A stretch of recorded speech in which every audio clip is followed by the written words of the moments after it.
नमस्कार दोस्तों, जय जोहार। मैं कौशल तिवारी और बिहनिया संध्या में आपका स्वागत है। देश के प्रधानमंत्री नरेंद्र मोदी के निर्णयों को मास्टर स्ट्रोक बताकर प्रचारित प्रसारित हंगामा करना और हल्ला करने वाली गोदी मीडिया ने जब कल राहुल के मास्टर स्ट्रोक को देखा तो वह सकते में आ गई। यही नहीं, देश के प्रधानमंत्री नरेंद्र मोदी और अमित शाह के पसीने छूटने लगे, कहा जाए तो गलत नहीं होगा। वहीं आरएसएस यानी संघ की बेचैनी और बढ़ गई है कि आखिर राहुल गांधी को किस तरीके से अब रोका जाए।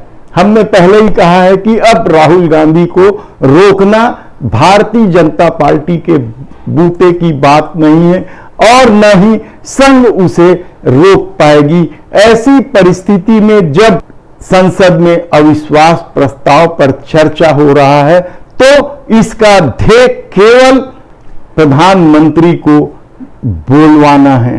मौन धारण किए हुए हैं। ऐसे आधा दर्जन से अधिक मामले हैं जिस पर प्रधानमंत्री ने कभी नहीं कहा, चाहे वह मणिपुर हिंसा का मामला हो या महिला पहलवानों का मामला हो।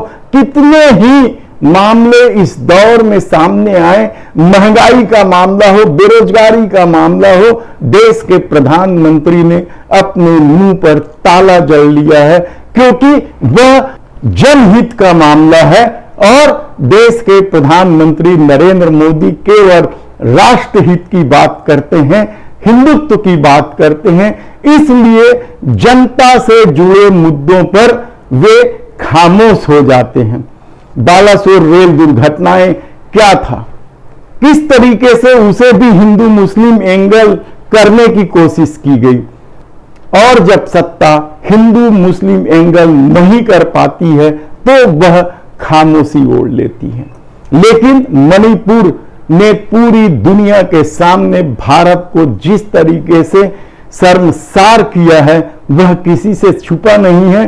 और ट्रेन में हुई गोलीबारी मुंबई जयपुर एक्सप्रेस में और हरियाणा में हुई हिंसा के बाद तो पूरी विदेशी मीडिया जिस तरीके की खबरें मोदी सरकार को लेकर छाप रही है वह भी शर्मसार करने वाली है कि आखिर इस देश में हो क्या रहा है। और इन तमाम कच्चा चिट्ठों को अविश्वास प्रस्ताव के दौरान विपक्ष रखेगा। विपक्ष ईडी की दादागिरी को भी रखेगा और विपक्ष गृह सचिव को बार बार नियुक्ति देना, एक्सटेंशन देने का मामला भी सामने आएगा। इस दौर में क्या कुछ नहीं हुआ है, आम आदमी किस तरीके से महंगाई से त्रस्त है और ऊपर से शिक्षा महंगी कर दी गई है और गरीब और मध्यम वर्ग के छात्रों के लिए तो उच्च शिक्षा एक सपना बनकर रह जाएगा, कहा जाए तो गलत नहीं होगा। क्योंकि जो बच्चे अब बाहर जाकर पढ़ाई करते थे, सरकारी हॉस्टल के बजाय निजी हॉस्टलों में या पेइंग गेस्ट बनकर रहते थे और पढ़ाई करते थे, उन पर भी 12% जीएसटी लगा दिया गया है। हल्ला किया जा रहा है कि जीएसटी तो जो हॉस्टल चला रहे हैं वो देंगे, लेकिन शायद उन हल्ला करने वालों को यह नहीं मालूम है कि जीएसटी व्यापारी के माध्यम से आम जनता से ही वसूला जाता है। कोई व्यापारी अपने जेब से जीएसटी नहीं देता है, तो फिर हॉस्टल चलाने वाले या पेइंग गेस्ट के रूप में बच्चों को रखकर पढ़ाने वाले कैसे इस जीएसटी को अपनी जेब से देंगे? वे तो उन्हीं बच्चों से वसूलेंगे। और ऐसी परिस्थिति में अब कितना महंगा होता जा रहा है पढ़ाई, यह भी किसी से छिपा नहीं है। लेकिन सरकार बेपरवाह है। रेलवे की तो यह हालत कर दी गई है कि आधुनिकीकरण का ढिंढोरा पीटा जा रहा है, लेकिन ट्रेनें ना तो ठीक से चल रही है, कभी भी हो जा रही है। लेट लतीफी ढंग से चल रही ट्रेनों ने आम आदमी को किस तरीके से परेशान किया है या त्रस्त किया है, यह भी किसी से छिपा नहीं है। और आप सुनकर हैरान हो जाएंगे कि छत्तीसगढ़ के मुख्यमंत्री भूपेश बघेल ने जब छत्तीसगढ़ में विरल आबादी को लेकर ट्रेनों की जरूरतों को लेकर, लेट लतीफी और कभी भी रद्द कर देने को लेकर जब प्रधानमंत्री को पत्र लिखा, उसके दूसरे ही दिन दर्जन भर से अधिक ट्रेनें मेंटेनेंस के नाम से फिर रद्द कर दी गई।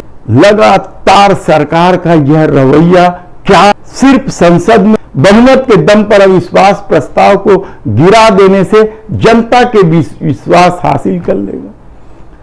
छत्तीसगढ़ के मुख्यमंत्री ने जीएसटी को लेकर भी, यानी छात्रों के हॉस्टल में जीएसटी को लेकर भी वित्त मंत्री निर्मला सीतारमण को पत्र लिख दिया है।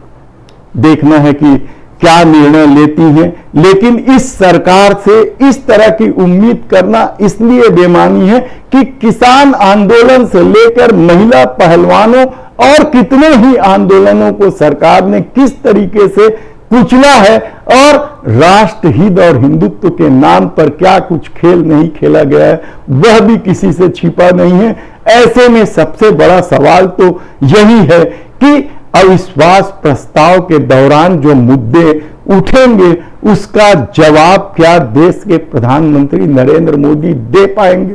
यकीनन ये वही करेंगे जो संघ करते आ रही है, यानी असल मुद्दे से भागकर केवल सवालों को धर्म और राष्ट्रवाद के आसरे जवाब देना।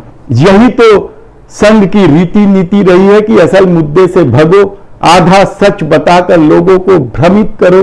सच, झूठ और अफवाह की इस राजनीति ने इस देश का जितना नुकसान किया है शायद इससे पहले कभी नहीं हुआ है।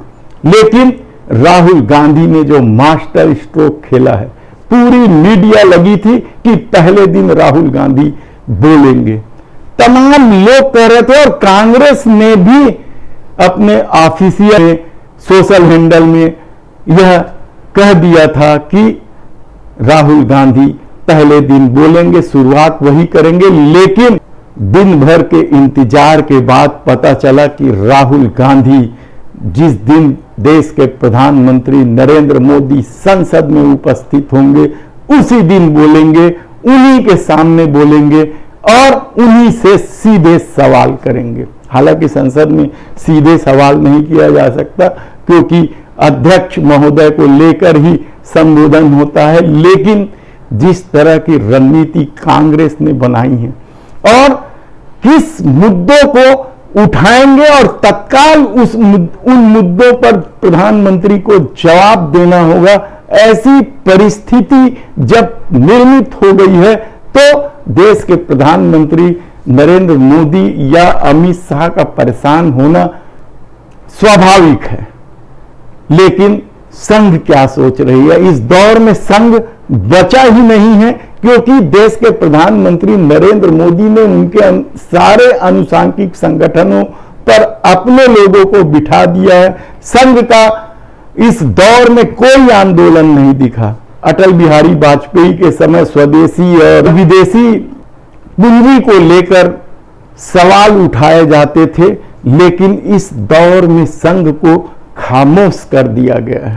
जब ऐसी परिस्थिति में अविश्वास प्रस्ताव के दौरान देश के प्रधानमंत्री नरेंद्र मोदी की मौजूदगी में जब राहुल गांधी फिर सवाल करेंगे तो क्या इस बार कोई उनके भाषण को म्यूट कर पाएगा? क्योंकि मित्र प्रेम ने इस दौर में क्या कुछ नहीं देखा है। निजीकरण के नाम पर जिस तरीके से मित्र प्रेम का प्रदर्शन किया गया है, दूसरी तरफ जिस तरीके से अंबानी वाले मामले में बैकफुट पर सरकार को आना पड़ा, वह भी किसी से छिपा नहीं है। यानी मित्र प्रेम भी करना है और डरना भी है।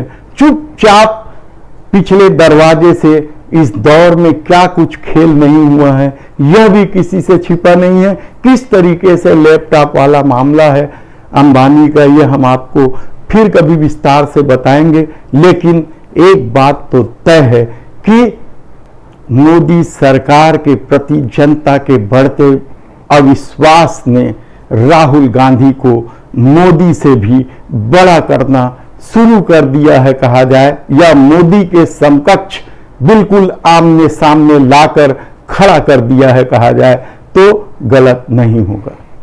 धन्यवाद।